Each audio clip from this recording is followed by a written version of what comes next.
Chaque année, plus de 100 millions de mètres cubes de panneaux de fibres à densité moyenne, MDF, sont produits dans le monde. C'est une quantité si énorme qu'on pourrait en construire une route faisant le tour de la planète. Et ce, chaque année. Imaginez, ce qui n'était hier que des déchets, sciure, copeaux et vieux papiers, se transforme aujourd'hui en un matériau d'une valeur de plus de 25 milliards de dollars. La moitié de ce volume est contrôlé par la Chine, tandis que l'Europe et les États-Unis ajoutent des millions de mètres cubes chaque année. Mais que se passe-t-il réellement derrière les murs des usines, où la poussière de bois passe de déchets à des panneaux parfaitement lisses? Si vous regardez jusqu'à la fin, vous découvrirez un secret habituellement bien gardé.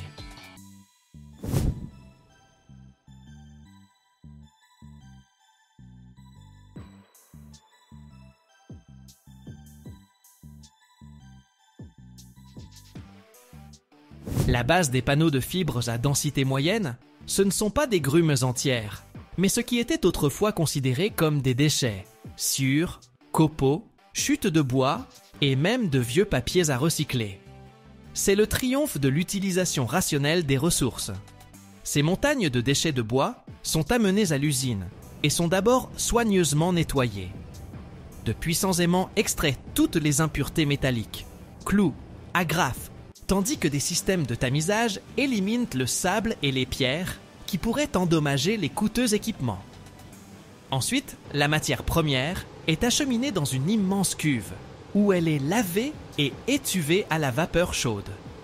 Ce n'est pas pour la propreté, c'est fait pour ramollir la lignine, la colle naturelle qui maintient les fibres de bois ensemble.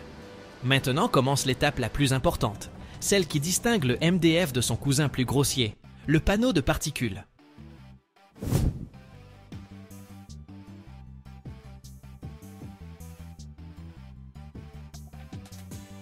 Les copeaux préparés et ramollis sont acheminés vers une machine appelée défibreur ou raffineur. Imaginez deux disques métalliques géants, comme les meules d'un moulin, tournant en sens inverse l'un de l'autre à une vitesse énorme. Sur leur surface, un motif complexe de saillies et de rainures acérées. La masse de bois est introduite entre ces disques, et ils la peignent littéralement jusqu'à ses plus petits composants, la déchirant en fibres de bois individuelles. Ce ne sont plus des copeaux, c'est quelque chose qui ressemble à de la ouate duveteuse et humide ou à de la farine de bois. Nous venons de déconstruire le bois jusqu'à ses briques élémentaires. Ensuite, il faut sécher cette masse fibreuse, mais il faut le faire très rapidement, avant que les fibres ne commencent à s'agglutiner. On les souffle donc dans un long tube de séchage chaud.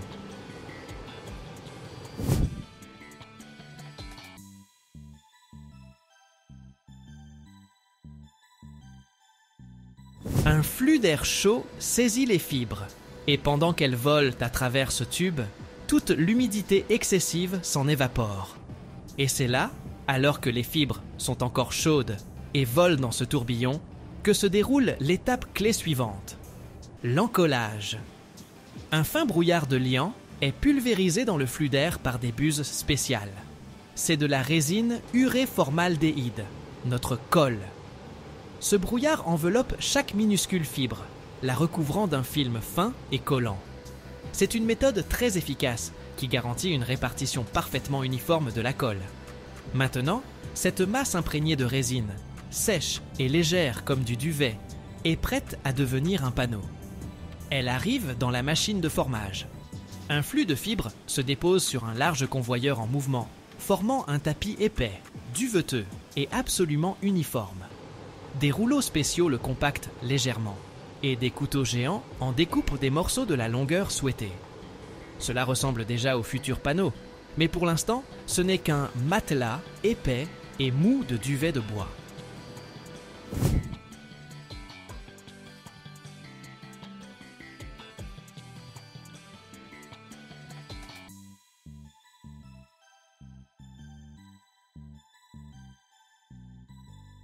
Et voici le point culminant, le pressage à chaud.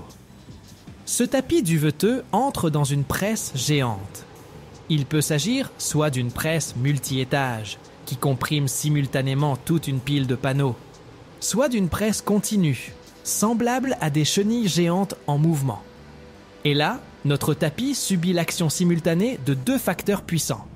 Premièrement, une pression colossale. Les plateaux de la presse compriment en notre matelas duveteux avec une force de plusieurs centaines de tonnes, réduisant son épaisseur de plusieurs fois et expulsant tout l'air. Les fibres de bois sont pressées les unes contre les autres, formant une structure incroyablement dense. Deuxièmement, une température élevée de 200 degrés Celsius. Cette chaleur fait deux choses. Elle active la résine, la faisant se polymériser et coller à jamais les fibres en un monolithe unique. Et en même temps, elle évapore les dernières traces d'humidité qui s'échappent du panneau sous forme de vapeur sifflante. Après quelques minutes passées dans cette étreinte d'acier, le tapis duveteux se transforme en un panneau de MDF dur, dense, parfaitement plat et encore très chaud.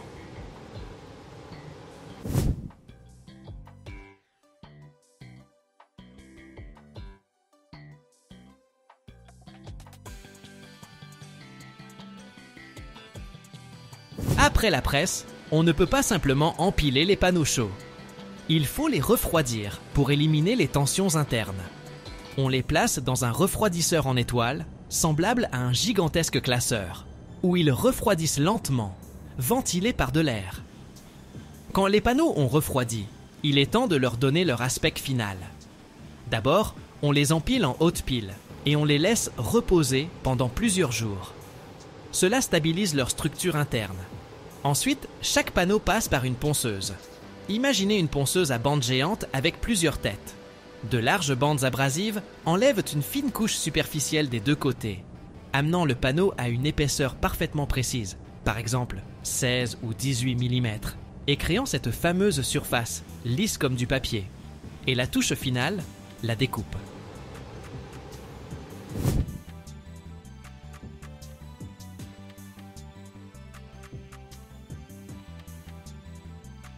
D'énormes scies découpent les grands panneaux technologiques aux formats commerciaux standards. Après cela, chaque lot subit un contrôle qualité rigoureux. On vérifie sa densité, sa résistance, son épaisseur et la qualité de sa surface. Les panneaux finis, parfaitement lisses, sont marqués, emballés et envoyés aux usines de meubles, où ils deviendront la base d'objets élégants et stylés dans nos maisons, démontrant silencieusement le noble chemin que peut parcourir la simple poussière de bois. Le marché mondial du MDF est une machine gigantesque qui pèse plus de 25 milliards de dollars par an. Et cette machine n'a pas l'intention de s'arrêter. Les prévisions annoncent une croissance de 6% par an. Cela signifie que la demande pour ce matériau lisse est tout simplement folle. Et qui est le grand chef dans cette cuisine ? Le roi incontesté, c'est la Chine. Elle produit plus de 50% de tout le MDF dans le monde.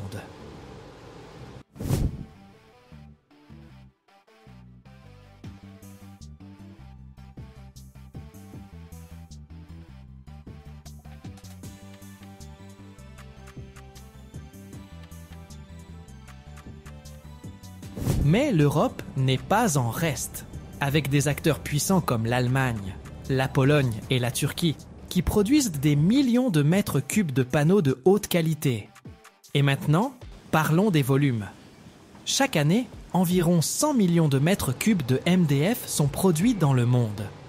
C'est un chiffre si énorme qu'il est impossible de se le représenter. Essayons quand même. Imaginez une route. Si l'on prenait toute cette quantité de MDF et qu'on en construisait une route de 10 mètres de large et de 25 cm d'épaisseur, cette route pourrait faire le tour de notre planète le long de l'équateur.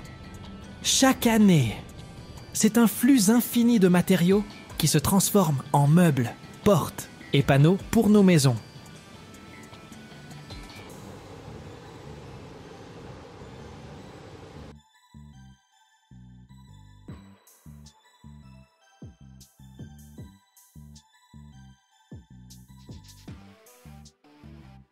On le sait bien, les États-Unis dominent largement le marché du recyclage du papier, avec environ 60% de leur vieux papier transformé en nouveaux produits.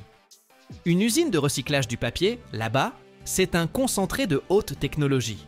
On y suit un processus précis, étape par étape, pour donner une seconde vie à de simples emballages, journaux ou cartons. C'est bluffant. Alors regardons de plus près comment ça se passe, pas à pas.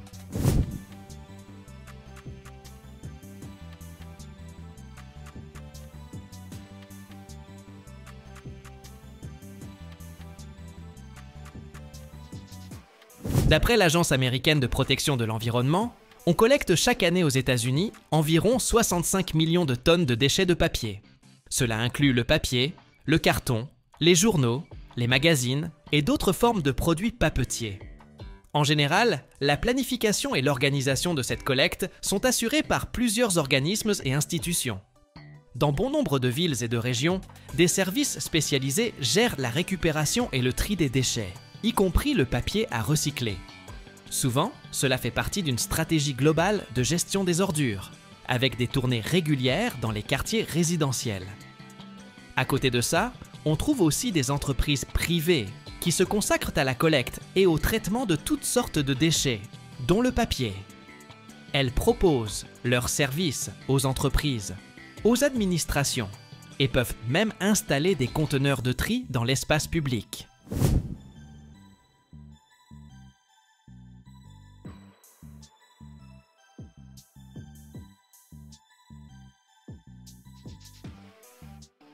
On trouve également des stations de tri et des centres de dépôt spécialisés qui reçoivent des classes le papier avant de l'envoyer vers les usines de recyclage. Certains collaborent avec les autorités locales ou des sociétés privées pour mieux organiser la collecte. Dans de nombreuses communautés, des associations à but non lucratif et des groupes de bénévoles se mobilisent. Ils créent des programmes de sensibilisation et animent des campagnes écologiques pour encourager le recyclage du papier. Les grandes entreprises, en particulier dans la distribution ou la production d'emballages, mettent aussi en place leur propre programme de récupération du papier et d'autres matériaux. Elles gèrent et financent souvent tout le processus. Au final, toutes ces structures travaillent la main dans la main pour assurer une gestion optimale de la collecte et de la valorisation du papier.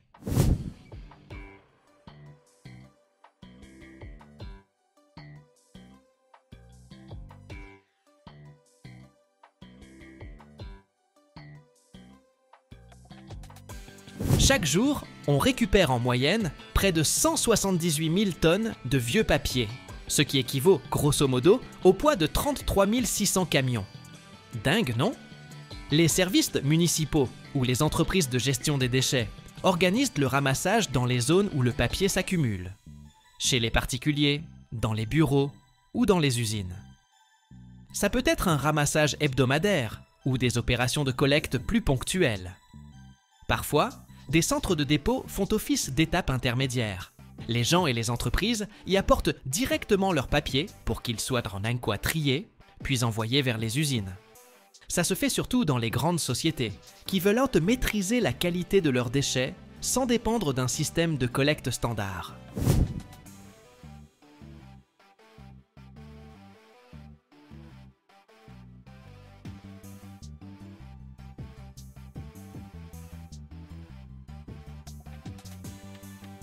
Une fois le papier usagé collecté, selon son type et sa quantité, on l'achemine vers des stations de tri spécialisées ou directement aux usines de recyclage. On utilise de gros camions, voire le train, si les volumes sont particulièrement importants. Tenez par exemple, la société Nine Dragons, basée à Hong Kong, l'un des plus grands producteurs de carton au monde, a investi 500 millions de dollars pour agrandir plusieurs papeteries aux États-Unis. Et oui, ça circule aussi à l'international. Au début, tout le papier récupéré arrive dans une zone dédiée, où a lieu la première phase de tri. En général, on utilise des systèmes mécaniques pour faire le gros du travail.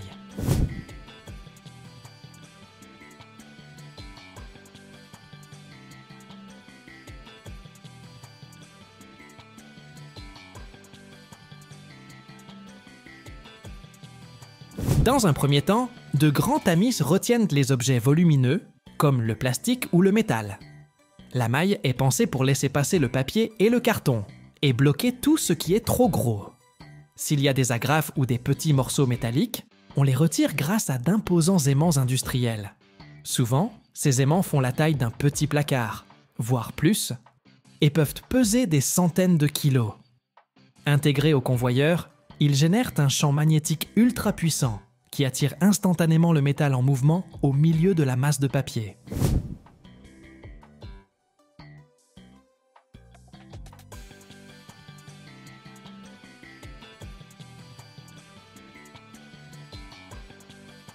Ensuite, le papier passe sur un tapis roulant pour un tri plus précis, grâce à différentes technologies. Systèmes optiques dernier cri, courant d'air, convoyeurs à grande vitesse ou encore séparateurs électrostatiques. Les dispositifs de tri optique, en particulier, sont parmi les plus performants. Ils utilisent des capteurs et des caméras pour repérer chaque type de papier selon sa couleur ou sa texture. Un journal ne ressemble pas à un carton, par exemple, et ces nuances sont détectées automatiquement. Le flux de papier est alors orienté d'un convoyeur à l'autre, parfois sous des jets d'air qui écartent les matériaux plus légers, comme les journaux, des plus lourds, comme le carton. Les séparateurs électrostatiques, eux, exploitent des champs électriques pour distinguer divers types de papier et de carton selon leurs propriétés électrostatiques. On élimine ensuite ce qui n'est pas recyclable à ce stade. Dans certaines usines, surtout les plus grandes, on a encore besoin d'une équipe de tri manuel pour compléter le travail des machines, car même les meilleurs systèmes ne repèrent pas tout. Il faut aussi enlever les résidus de nourriture, qui peuvent rester sur les emballages ou les cartons. Pour ça, on recourt parfois à un lavage ou un nettoyage mécanique.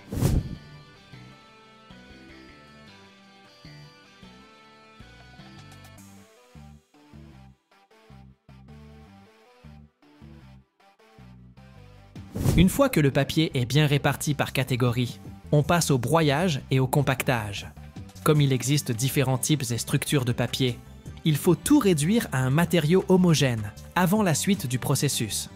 Des machines spécifiques découpent cartons, journaux et autres papiers, puis la matière est comprimée en ballots ou en bobines, afin de faciliter le stockage et le transport. Enfin, on purifie soigneusement le papier pour éliminer tout résidu susceptible de gêner la production suivante. Grâce à ces procédés de pointe, les usines américaines de recyclage atteignent un niveau de propreté et d'efficacité impressionnant. Résultat, on peut réintroduire le papier dans le circuit et fabriquer de nouveaux produits, avec un minimum de pertes. Plutôt malin, non?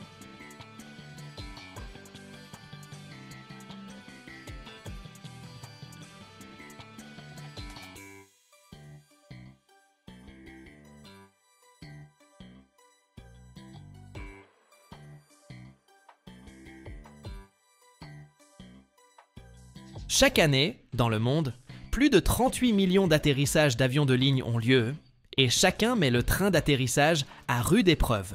Imagine, quand un Boeing 747 touche la piste à environ 260 km/h, la charge sur ses roues dépasse facilement la centaine de tonnes.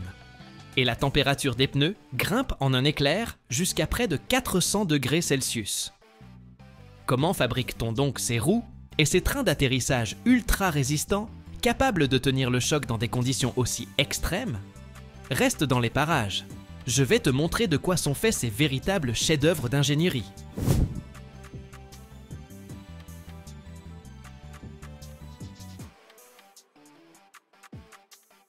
Au tout premier temps de l'aviation, quand les frères Wright ont réalisé leur tout premier vol en 1903, leur flyer n'était même pas équipé de pneus. L'avion glissait simplement sur un rail de guidage. Mais avec le développement de l'aviation, on a vite commencé à utiliser des pneus de voiture classiques. Les premiers vrais pneus pour avion étaient des chambres à air en caoutchouc, comme sur les vélos ou les voitures. Pas très robustes. Ils cédaient souvent quand l'atterrissage était trop brutal. Et clairement, c'était pas la joie. Dans les années 20 et 30, l'aviation a fait un bond en avant, et les exigences de résistance pour les pneus se sont envolées. La fabrication est donc devenue plus spécialisée, avec l'apparition de constructions renforcées à couches multiples, le fameux cordon, capable de supporter de plus lourdes charges. Des fabricants comme Goodyear et Dunlop ont alors mis au point des pneus spécialement conçus pour l'aéronautique, utilisant du caoutchouc synthétique et plusieurs couches de renfort pour booster la solidité.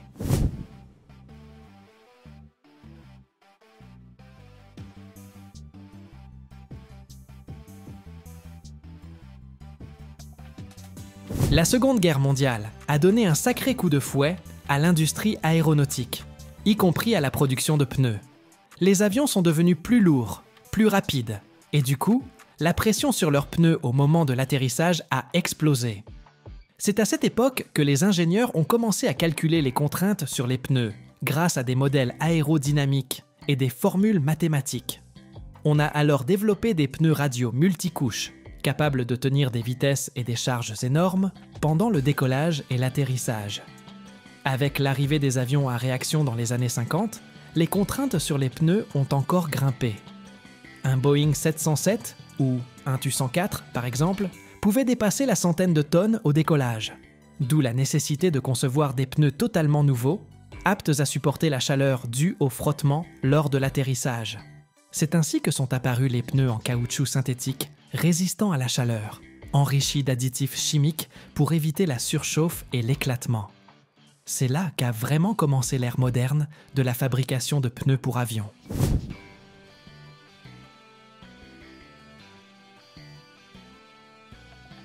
Le train d'atterrissage d'un avion subit des contraintes tout simplement dingues. À l'atterrissage, le poids de l'appareil peut largement dépasser la centaine de tonnes, et le choc sur la piste peut représenter plusieurs fois ce poids. Lors du décollage et du freinage, les roues encaissent un frottement et des températures de folie. Par exemple, la vitesse d'atterrissage d'un Boeing 747 tourne autour de 260 km/h.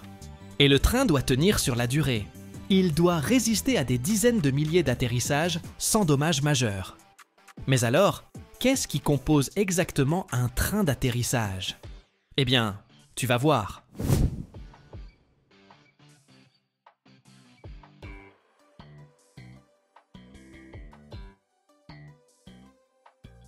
Le titane, c'est le top du top.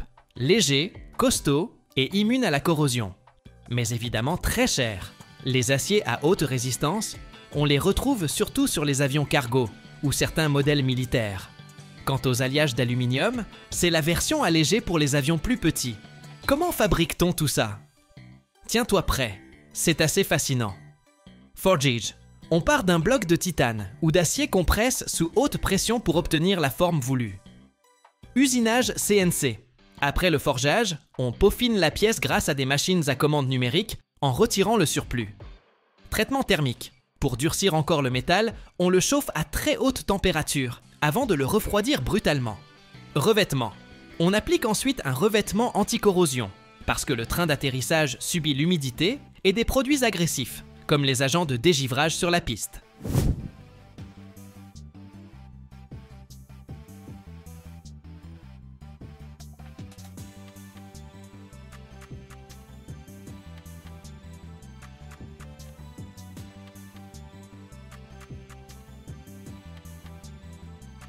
Les roues d'un avion, c'est pas juste un bout de caoutchouc, comme sur une bagnole. Elles doivent encaisser la vitesse, le freinage brutal et des chocs monstrueux. Qu'ont-elles de si particulier? Elles fonctionnent dans des amplitudes de température extrêmes, de moins 122 degrés en altitude, à plus de 392 degrés. Incroyable, non? Elles ne peuvent pas juste péter en cas de surcharge. Il y a des systèmes spéciaux de dégonflage pour éviter l'explosion. Et chaque roue doit encaisser plusieurs tonnes. Comment sont-elles fabriquées? Regarde bien. D'abord, on façonne le disque métallique, souvent en aluminium ou en titane, pour la légèreté et la robustesse. Puis, on prépare le pneu. Ce n'est pas juste de la gomme, mais un assemblage de matériaux complexes.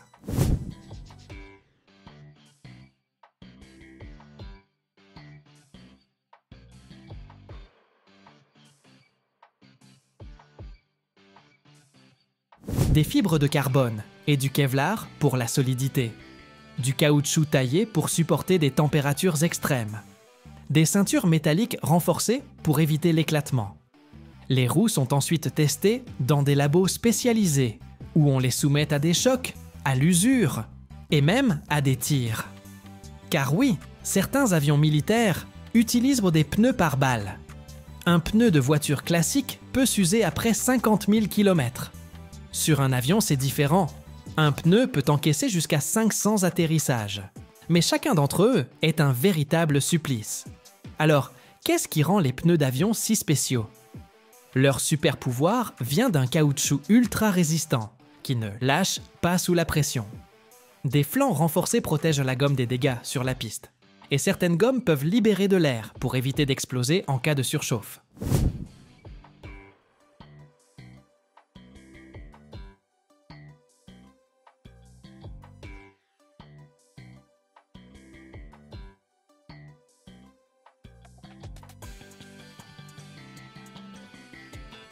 D'abord, on forme la carcasse, en combinant ceinture d'acier, Kevlar et autres matériaux costauds. Puis on cuit le pneu à des températures ultra élevées pour le durcir. Ensuite, on l'étire, on le comprime, on le teste sous plusieurs centaines de bars de pression. Et voilà, les pneus sont prêts. Et maintenant, parlons un peu du futur. Chaque année, l'aviation devient plus légère et plus efficace. Alors, qu'est-ce qui va changer dans la fabrication des trains et des roues? Faisons un petit saut en avant. Première piste, les composites. Certains avions datent déjà des structures en carbone, nettement plus légères que le métal, mais tout aussi résistantes. Deuxième idée, les matériaux autoréparants. Ces nouvelles technologies permettent de créer des revêtements qui se soignent eux-mêmes à la moindre micro-fissure. Enfin, les pneus sans air.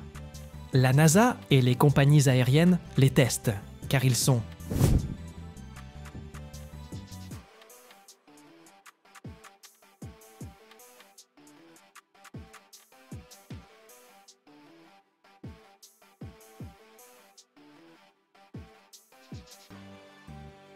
Pour résumer, le train d'atterrissage d'un avion est conçu à partir de matériaux ultra résistants, capables de supporter d'immenses contraintes lors du décollage, de l'atterrissage et du roulage.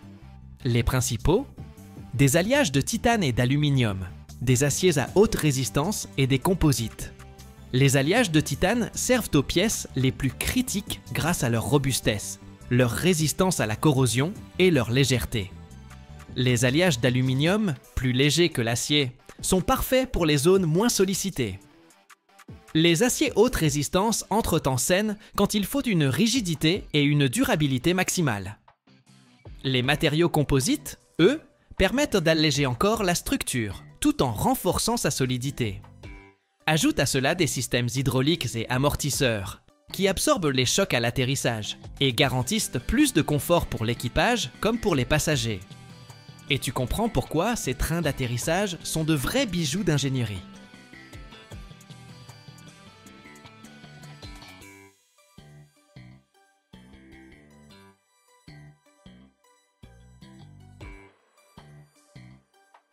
Qu'est-ce qui arrivera à nos déchets radioactifs dans 100 000 ans? C'est dingue, mais on ne peut ni les brûler, ni s'en débarrasser à la légère. Ils restent nocifs pendant des millénaires. Chaque jour, le monde produit des centaines de tonnes de combustible nucléaire usé et, franchement, on ne sait toujours pas quoi en faire. Les bassins de refroidissement sont pleins à craquer. Les installations de stockage provisoires deviennent permanentes. Et notre seule vraie option, pour éviter la catastrophe, c'est de tout enfouir plus profondément que tout ce que l'humanité a jamais construit. Mais est-ce que ces sites souterrains vont vraiment tenir le coup sur la durée? Voyons ça de plus près. Dans un silence millénaire, plus profond que n'importe quelle pause dans l'histoire de l'humanité, quelque part au plus profond de la Terre, à plusieurs centaines de mètres sous la surface, des spectres d'uranium d'époque révolue sont scellés dans la roche. Ils ne brûlent pas, ils ne scintillent pas, et ils ne font aucun bruit. Pourtant, leur présence est inéluctable. On ne peut pas simplement brûler ces déchets atomiques ou les jeter sur une décharge. Ils restent dangereux pendant des siècles, voire des milliers d'années. Il existe 3 grandes approches pour s'en occuper: le stockage provisoire, le retraitement et l'enfouissement géologique profond. Le stockage provisoire est la toute première étape cruciale. Sitôt sorti du réacteur, le combustible demeure extrêmement chaud est hautement radioactif. Impossible de l'enfouir ou de le retraiter immédiatement. Il doit d'abord refroidir. Dès qu'on retire les assemblages de combustible du réacteur, on les plonge dans des piscines spécialisées, situées directement sur le site de la centrale nucléaire. L'eau y joue un double rôle. Elle refroidit le combustible et sert d'écran contre les radiations. La température est surveillée en continu. Et bien sûr, le bassin est entouré de parois en béton épaisses, empêchant la radioactivité de s'échapper. Le combustible peut y rester plusieurs années, voire plusieurs décennies, jusqu'à ce que son niveau de radioactivité baisse suffisamment pour être moins dangereux. Le hic, c'est que la plupart des centrales à travers le monde ont déjà rempli leur bassin. Alors, on transfère ensuite ce combustible usé vers ce qu'on appelle des stockages à sec.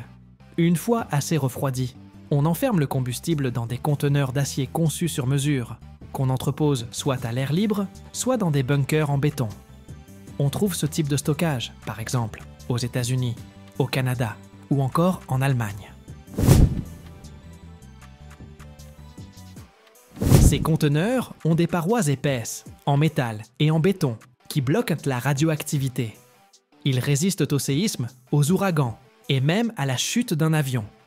Dans certains pays, on les enterre partiellement pour mieux les protéger des agressions extérieures. Pourtant, ce n'est pas la solution définitive.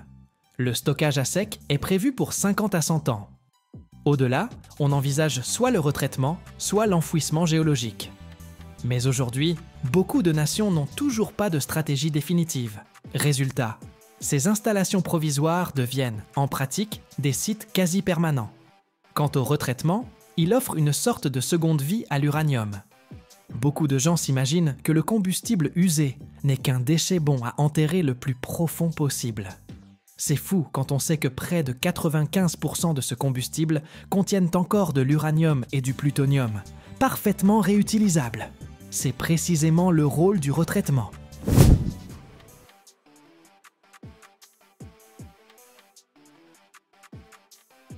Concrètement, on démonte les assemblages de combustible usés, puis on les plonge dans de l'acide nitrique hautement concentré. Le métal se dissout, et les scientifiques obtiennent alors un cocktail radioactif, mélange d'uranium, de plutonium et de produits de fission hautement actifs. Ensuite, on sépare ce mélange pour isoler chaque composant. L'uranium est purifié, puis renvoyé en enrichissement.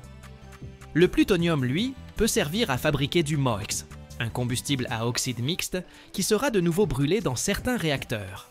Ce qui reste, à savoir les déchets hautement radioactifs et inutilisables, constitue le vrai problème.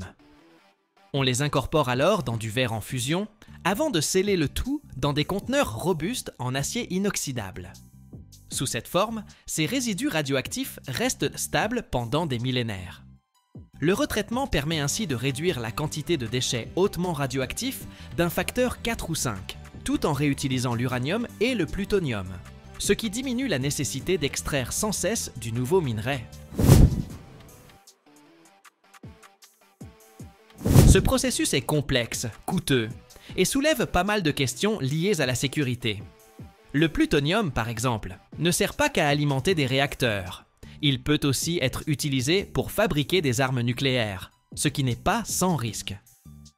C'est d'ailleurs pour cette raison que de nombreux pays, comme les États-Unis, ont renoncé au retraitement, tandis que la France, le Royaume-Uni, la Russie et le Japon continuent de l'employer. Autrement dit, ce n'est pas une baguette magique, mais plutôt un compromis entre l'économie de ressources et les dangers potentiels. Si le stockage temporaire est une forme d'attente et si le retraitement représente une seconde chance, alors l'enfouissement géologique constitue la dernière étape. C'est la méthode qui vise à protéger l'humanité de ces déchets radioactifs pour des dizaines de milliers d'années.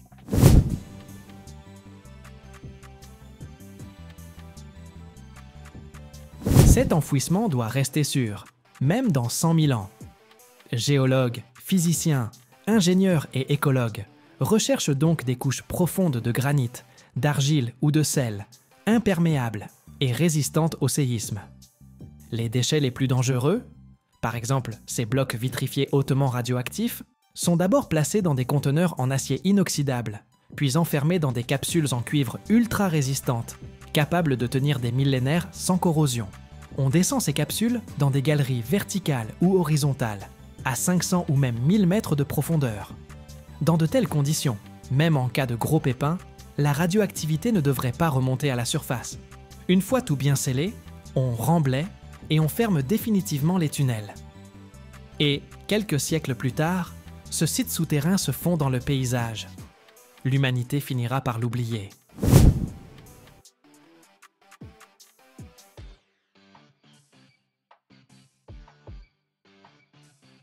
À ce jour, aucun pays n'a finalisé un enfouissement géologique, mais la Finlande est sur le point d'y parvenir.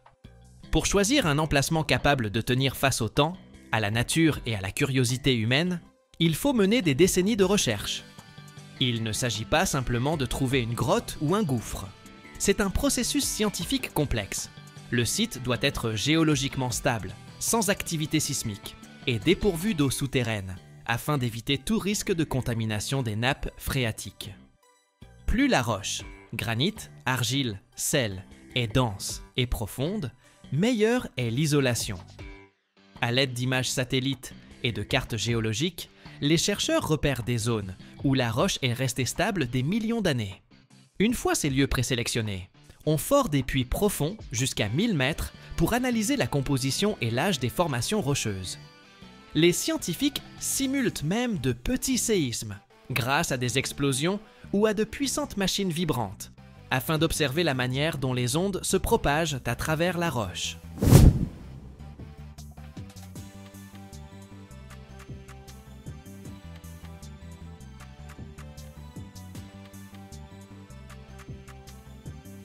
Si la roche est stable et dépourvue de fissures, le site est jugé prometteur. On transforme alors les meilleurs emplacements en laboratoires souterrains, où l'on mène des expériences sur plusieurs décennies. On y installe des maquettes de conteneurs munis d'éléments chauffants pour simuler les déchets, et on observe la réaction de la roche à long terme. La grande crainte reste la suivante. Peut-on garantir la sécurité sur 100 000 ans? Et si nos descendants oublient le danger et creusent un jour, sans le savoir, dans ces déchets? C'est pourquoi certains chercheurs envisagent de concevoir des signaux spéciaux, voire de nouveaux langages, pour prévenir les civilisations futures. En fin de compte, l'enfouissement profond constitue notre meilleure chance de nous débarrasser de ces déchets ultra dangereux. Même si, en définitive, seuls les habitants d'un futur lointain pourront confirmer que c'était réellement la bonne solution.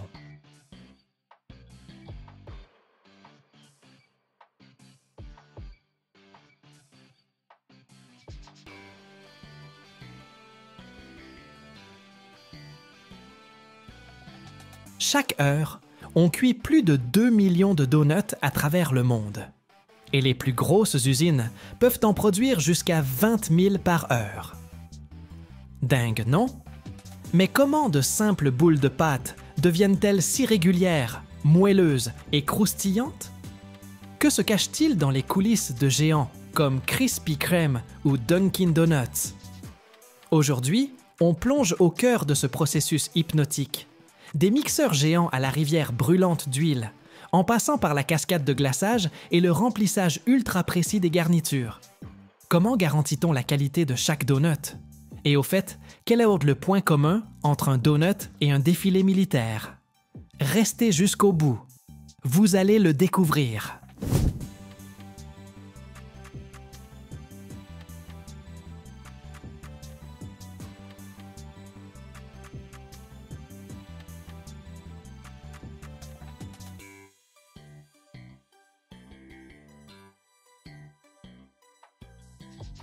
Dans les immenses usines, comme chez Krispy Kreme ou Dunkin' Donuts, la pâte est préparée dans d'énormes mélangeurs industriels, capables de contenir de 100 à 300 kg de préparation. On y déverse des tonnes de farine, avant d'ajouter levure, lait, œufs, beurre et sucre. Tout est automatisé. La farine arrive directement de gigantesques silos, transportés par des tuyaux, qui la déversent dans le mixeur. Certains sites utilisent même des doseurs automatiques hyper précis pour peser la quantité exacte nécessaire. Les ingrédients liquides, lait, œufs, beurre, sont stockés dans d'énormes réservoirs, puis acheminés par des pompes, via des conduits, jusqu'au mélangeur. La levure et le sucre sont aussi ajoutés grâce à des distributeurs automatisés qui gèrent pile la dose au bon moment. De gigantesques mélangeurs en spirale ou planétaires travaillent alors la pâte jusqu'à lui donner la consistance idéale, lisse, moelleuse et légèrement collante, prête pour l'étape suivante. Dans ces grosses usines, on ne parle plus en kilos par jour, mais carrément en tonnes.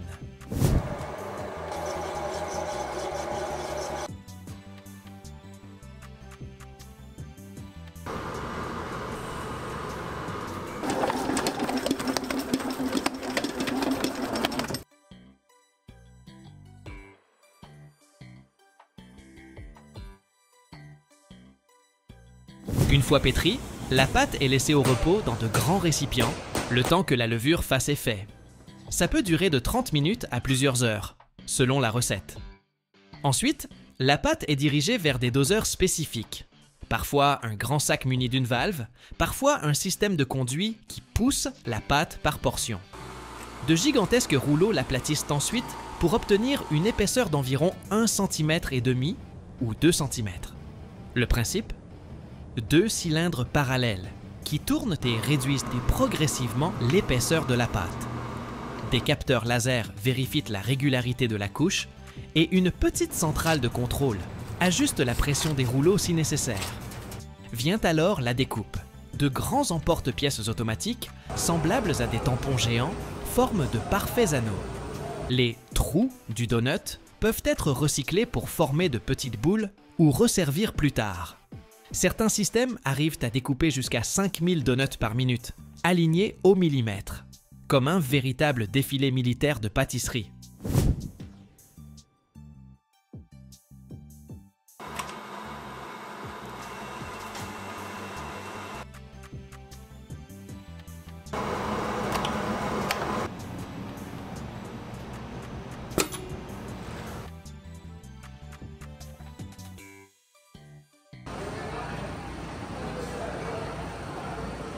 Dès qu'on a découpé la pâte en forme de donut, elle est déposée avec soin sur un tapis roulant. Parfois, les usines utilisent des plateaux grillagés pour que l'air circule de façon homogène pendant la phase de levée. Surtout, on évite de secouer ou de manipuler brusquement les donuts, sinon ils perdraient leur forme. Le tapis avance donc lentement et emmène ses beignets en devenir dans une chambre de fermentation. Là, il fait environ 40 degrés Celsius avec 75% d'humidité, les conditions idéales pour que la levure se développe. Les donuts gonflent, deviennent plus légers, prêts pour la friture. Si on les laissait refroidir d'un coup, ils finiraient tout plats et caoutchouteux, comme une vieille semelle. Ensuite, place à l'une des étapes les plus spectaculaires. Les donuts voguent sur une rivière d'huile brûlante, grâce à un convoyeur friteuse spécialement conçu.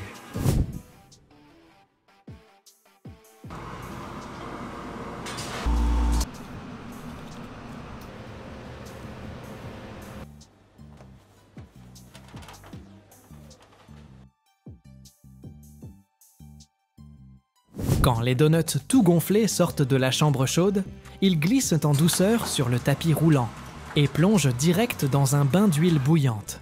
L'huile brille de reflets dorés, chauffée à 180 degrés. Les donuts sont d'abord immergés d'un côté. Des bulles minuscules apparaissent aussitôt sur les bords, crépitant dans un sifflement frénétique. Ce méga friteuse peut cuire jusqu'à 200 donuts simultanément. L'huile enveloppe chaque pièce pour former une croûte fine et dorée. Le tapis avance à un rythme savamment calculé, juste assez pour obtenir la texture parfaite. Vient alors le moment magique. Un mécanisme retourne les donuts d'un seul coup. Ils rebondissent légèrement, comme de petites balles caramélisées, avant de se dorer sur l'autre face. L'air se remplit d'une odeur sucrée, de beurre fondu et de pâte chaude. Et tout ça en seulement 45 secondes par face. Dès qu'ils sont à point, les donuts remontent sur une grille qui laisse l'excès d'huile s'écouler, puis ils filent directement vers le glaçage et le fourrage.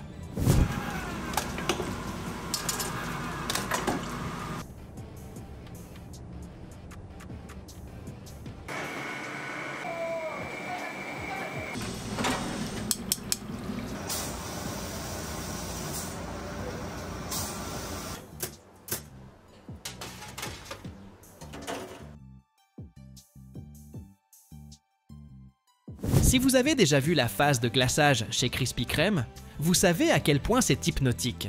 Les donuts avancent sur le tapis, passant sous une cascade de glaçage chaud. Cette crème sucrée, à environ 60 degrés, enrobe chaque donut de façon parfaitement homogène. Elle se fige en quelques secondes, formant une couche brillante qui fond littéralement en bouche. On raconte que certains tunnels de glaçage sont si efficaces qu'ils peuvent en recouvrir 3 millions par jour. Après cela, on remplit les donuts de confiture, crème ou chocolat. Des aiguilles percent le beignet sur le côté pour injecter la garniture. La machine dose pile la quantité requise, entre 15 et 30 grammes de fourrage par donut. Pour le nappage au chocolat ou au caramel, les donuts passent sous une fontaine chocolatée, puis des jets d'air à grande vitesse retirent l'excédent. Des bras robotisés les saupoudrent de brisures, de noisettes ou de décors en sucre. Des caméras vérifient la qualité du glaçage pour garantir un résultat impeccable.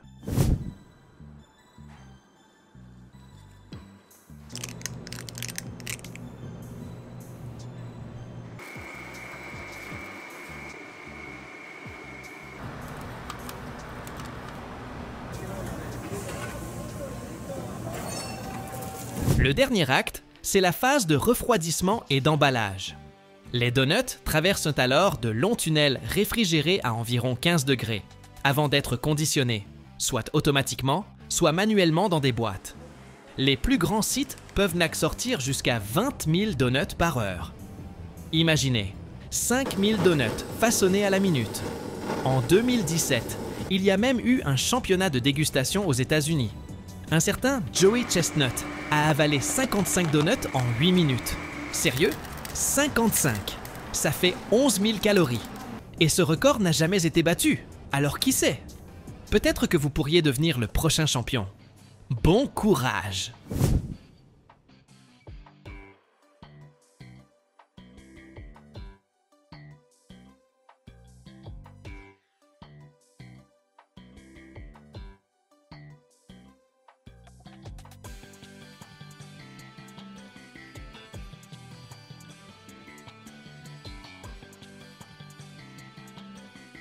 Au fait, saviez-vous que le fameux trou au milieu du donut est né par hasard?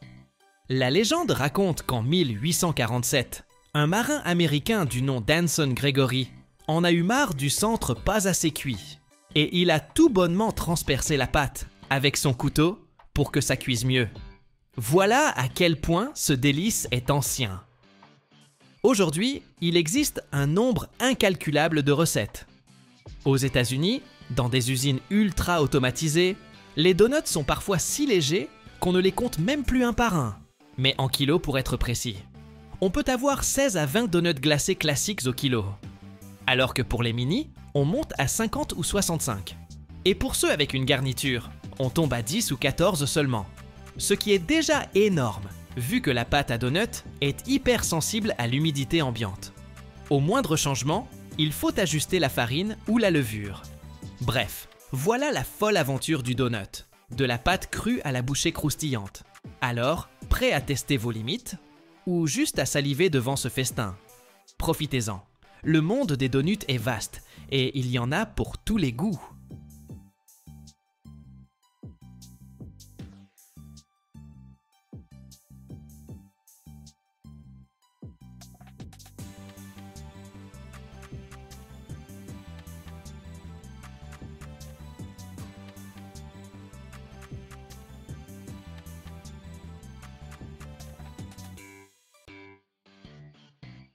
« 2 milliards de tonnes de déchets chaque année. Imagine un instant, c'est comme 500 000 tours Eiffel, mais faites de bouts toxiques, de cocktails chimiques et de vieux sacs plastiques. Et tout ça, ça ne traîne pas dans un coin. Non, ça part pour un voyage complètement dingue. Aimants géants, bains chimiques, fours brûlants, et même des bactéries qui bouffent au sol le plastique. Oui, c'est du vrai. Prépare-toi, on plonge dans un monde où même la merde est triée par catégorie. Et tu ne pourras plus décrocher.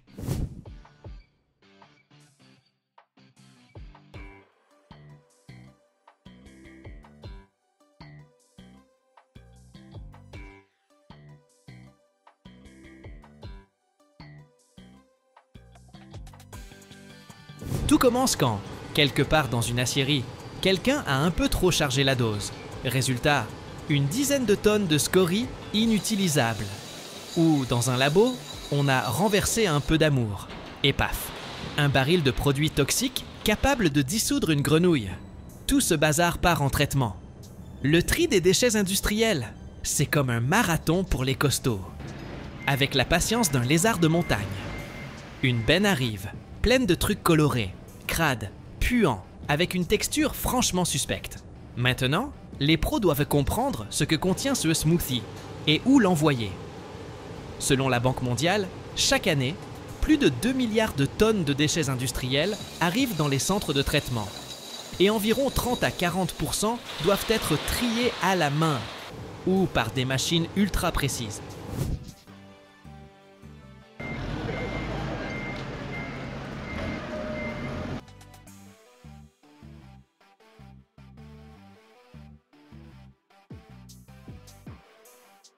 Première étape, contrôle qualité à la main. Des ouvriers en combi choisissent ce qui ne peut pas être recyclé ou ce qui est dangereux. Piles, bidons toxiques, produits explosifs. Oui, ça arrive. Environ 15% de tous les déchets sont triés à la main avant tout automatisme. Un seul opérateur peut trier jusqu'à 2 tonnes de déchets par shift selon le type de matos. Ensuite, les machines prennent le relais. Des aimants géants récupèrent le fer et l'acier. Des séparateurs à induction attrapent les métaux non ferreux. Des scanners optiques à infrarouge ou ultraviolet traitent le plastique, le bois, le verre. Des séparateurs à air soufflent les déchets légers d'un côté, les lourds de l'autre. Tu veux séparer une plume et un écrou? C'est là que ça se passe.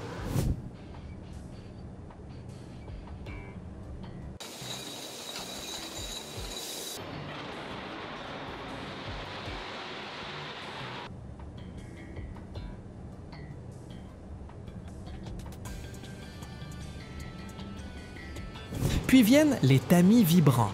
Ils filtrent les petites particules comme une passoire à farine, mais version chimique et métallique. Les chaînes modernes de tri peuvent gérer jusqu'à 100 tonnes par heure. Les plus grandes usines, plus de 700 000 tonnes par an. Parfois, avant le tri, on fait une analyse express.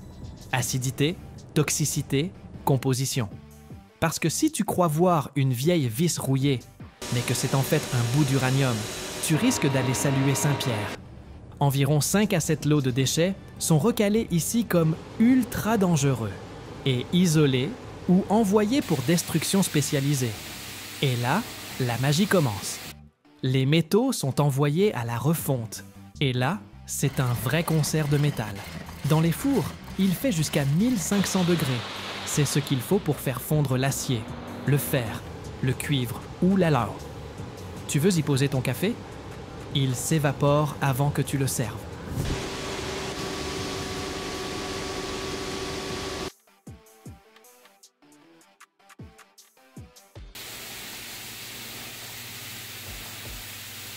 Dans ces énormes fours, on jette des tonnes de ferraille et on obtient une masse incandescente qui donnera naissance à des tuyaux, des poutres, des pièces d'auto, voire des électroménagers.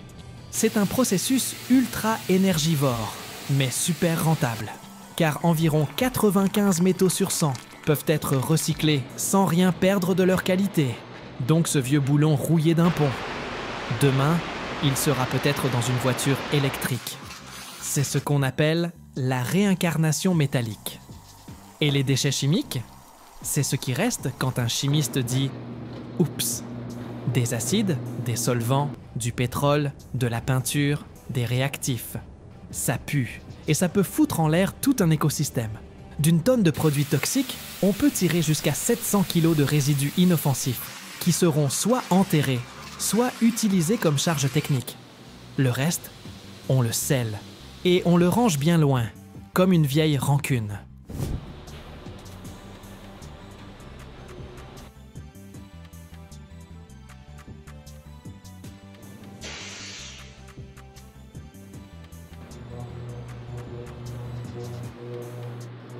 Un sac plastique vit quelques minutes dans ta main et 5 siècles dans une décharge. C'est un criminel déguisé en emballage. Chaque année, on utilise plus de 5000 milliards de sacs dans le monde. Et la majorité finit n'importe où, sauf au recyclage. Recycler le polyéthylène? Une vraie galère. D'abord, il faut les récupérer. Et ils sont partout. Accrochés aux arbres, dans les rivières, sur la tête des pigeons. Ensuite, tri par type de plastique, lavage, séchage, broyage. Le tout devient une sorte de poussière plastique qu'on fait fondre à 170 à 250 degrés Celsius pour en faire des granulés. Ces granulés deviendront de nouveaux sacs, des tuyaux ou des bancs de parc. Mais la réalité est brutale. Moins de 10% du polyéthylène mondial est recyclé. Conclusion, mieux vaut un sac utilisé 20 fois que 20 sacs jetés après une fois. Car même dans une deuxième vie, ce sac peut finir coincé dans un arbre.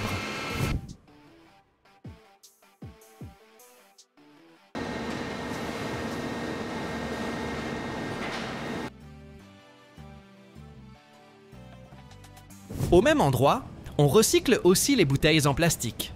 Une palette géante, emballée dans du film plastique, avec des dizaines de milliers de bouteilles écrasées, ressemble à un monstre cubique né des déchets. On la pose sur un tapis roulant. Et là, le show commence. La machine découpe l'emballage. Les bouteilles dégringolent, comme une avalanche. Le bruit? Un croisement entre une machine à pop-corn et le pupitre de contrôle d'un vaisseau spatial. Ensuite, broyage. Des lames puissantes découpent les bouteilles à une vitesse folle, jusqu'à 500 kg par heure. Le plastique craque, gémit, parfois crache encore du soda ou du jus de fruits. Puis, direction la grosse douche, bain d'eau chaude, bulles, mousse, nettoyage. Et enfin, tout ça part en granulation, début d'une nouvelle vie en banc, en veste ou en pièce d'auto.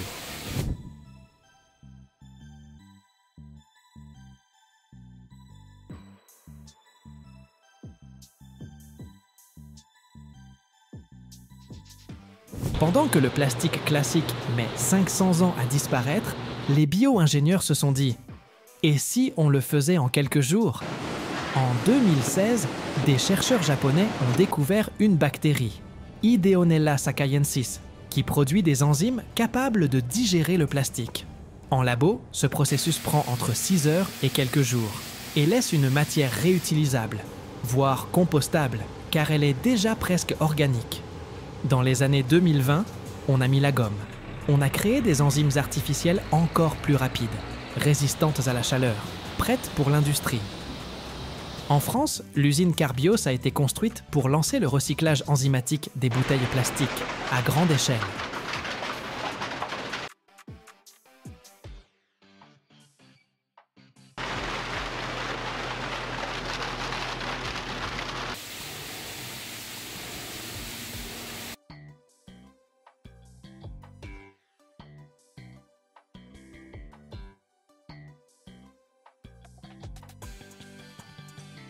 Chaque année, dans le monde, on produit plus de 60 millions de tonnes d'aluminium.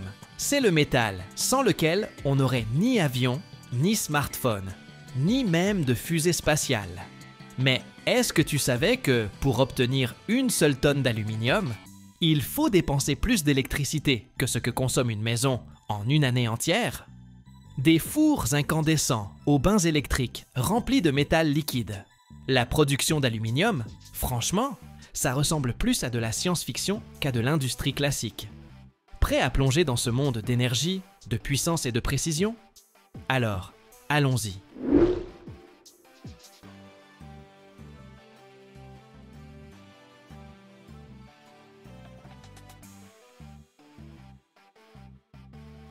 La production d'aluminium, ça commence par l'extraction de la bauxite, qui est le minerai d'aluminium le plus courant dans la nature. La bauxite, en général, c'est un mélange d'hydroxyde d'aluminium, avec des oxydes de fer, de la silice et d'autres impuretés. Pour en extraire l'aluminium, il faut d'abord transformer la bauxite en alumine. Et pour ça, on utilise le procédé Bayer. Le procédé Bayer, ça démarre en broyant la bauxite très finement. Ensuite, ce minerai broyé est mélangé à une solution chaude d'hydroxyde de sodium. On appelle ça la soude caustique, à une température d'environ 200 degrés.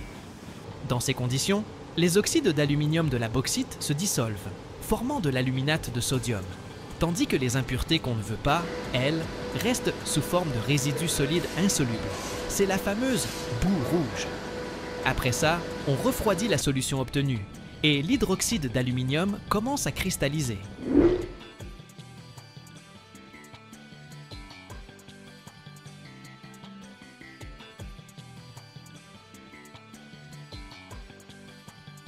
Ces cristaux, on les filtre et on les lave bien. Ensuite, on les chauffe à très haute température, autour de 1000 degrés, dans des fours spéciaux pour éliminer toute l'eau. Ce qui reste à la fin, c'est de l'alumine pur, une poudre blanche qui est la matière première essentielle pour l'étape suivante, l'électrolyse, qui va nous donner l'aluminium métal. L'électrolyse, c'est le processus clé dans la production d'aluminium, celui qui transforme l'alumine en aluminium métallique. Ça se passe dans des cuves d'électrolyse spéciales, remplies de cryolite fondu. La cryolite, elle sert de solvant pour l'alumine. Elle permet surtout d'abaisser la température de fusion de l'alumine de plus de 2000 degrés à environ 950 degrés, ce qui rend le processus beaucoup moins gourmand en énergie. C'est déjà ça. On ajoute donc l'alumine à la cryolite fondue dans la cuve, où elle se dissout. Puis, on fait passer un courant électrique super puissant à travers ce bain fondu. L'électrolyse va alors casser les molécules en leurs composants, l'aluminium et l'oxygène.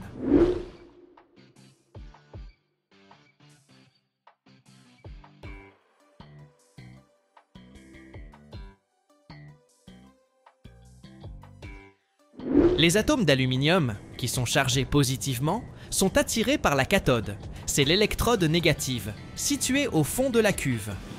Là, ils se déposent sous forme de métal liquide pur. Pendant ce temps, les atomes d'oxygène sont attirés par l'anode, l'électrode positive faite en carbone. Sur l'anode, l'oxygène réagit avec le carbone, formant du dioxyde de carbone, CO2, qui s'échappe dans l'atmosphère. Cette étape, elle consomme une quantité phénoménale d'électricité. Pour produire une seule tonne d'aluminium, il faut en général environ 15 MWh. C'est pour ça que l'électrolyse est l'un des processus industriels les plus énergivores au monde. L'aluminium liquide, obtenu à la cathode, est ensuite collecté et transporté pour être coulé ou traité. C'est grâce à ce processus qu'on obtient ce métal de haute qualité utilisé dans l'automobile, l'aviation, la construction et plein d'autres domaines.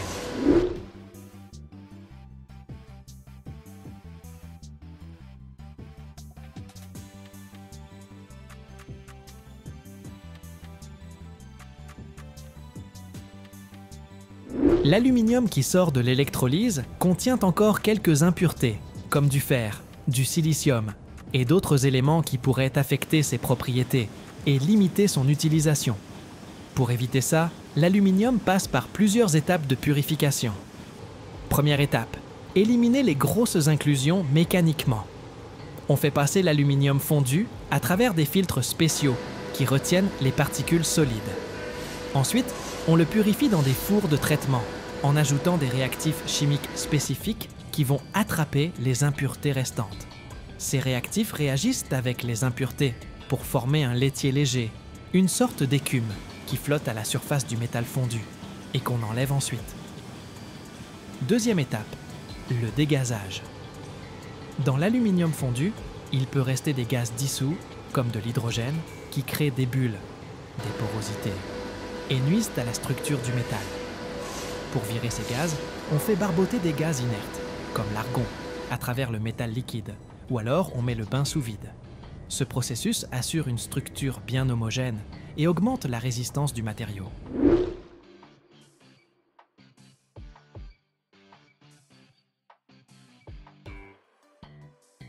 Dernière étape de purification, le traitement électromagnétique. L'aluminium fondu est soumis à un champ magnétique qui aide à répartir uniformément les particules et améliore encore la qualité du métal. L'aluminium qu'on obtient à la fin est d'une grande pureté, généralement supérieure à 99%, ce qui le rend apte aux applications les plus exigeantes, comme l'aéronautique ou la fabrication de composants électroniques. Avant la fusion proprement dite, l'aluminium, qu'il soit neuf ou recyclé, et le nettoyer de ses impuretés et saletés, pour garantir la meilleure qualité possible du produit final. Le métal est chargé dans un four, où il est chauffé progressivement jusqu'à devenir liquide. C'est important que le chauffage soit uniforme, pour assurer l'homogénéité du métal et éviter la formation de films d'oxyde à la surface. La température de fusion de ce métal, c'est 660 degrés Celsius. Pour ça, on utilise généralement des fours à induction ou à gaz. Ça dépend des besoins et de la taille de l'usine.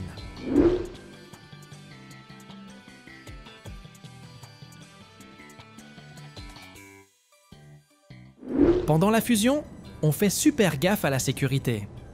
L'aluminium réagit facilement avec l'oxygène de l'air, formant une couche d'oxyde qui peut altérer ses propriétés. Donc, pour protéger le métal fondu de l'air ambiant, on utilise souvent des gaz inertes, comme l'argon, qui créent une atmosphère protectrice dans la chambre de fusion. Ça permet de minimiser les pertes de métal et d'améliorer sa qualité. Malin! Une fois que l'aluminium est complètement liquide, on le maintient à cette température jusqu'au moment de l'utiliser pour le coulage ou d'autres étapes de transformation. Le métal fondu est ensuite versé dans des moules pour créer des lingots qui serviront pour des opérations ultérieures, comme l'extrusion, le laminage ou la fabrication de pièces moulées.